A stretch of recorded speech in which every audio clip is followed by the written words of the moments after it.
చరిత్ర పుటల్లోకి ఈ బ్రిడ్జి వెళ్ళిపోతుందన్నమాట. అంటే శంకర్లాస్ ఫ్లైఓవర్ స్థానంలో కొత్తగా ఓ బ్రిడ్జి నిర్మాణం చేపట్టనున్నారు. ఇందుకు సంబంధించిన పనులు కూడా ప్రారంభించారు. ట్రాఫిక్ అటుగా మళ్లింపు కూడా చేశారు.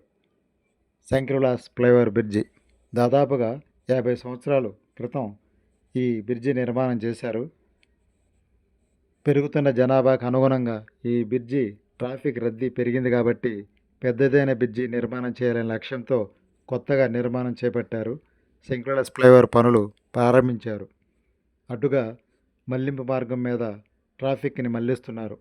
శంకర్లాస్ ఫ్లైఓవర్ బ్రిడ్జి ఈ బ్రిడ్జి త్వరలో కనిపించదన్నమాట. దీని స్థానంలో కొత్త బ్రిడ్జి నిర్మాణం చేయనున్నారు.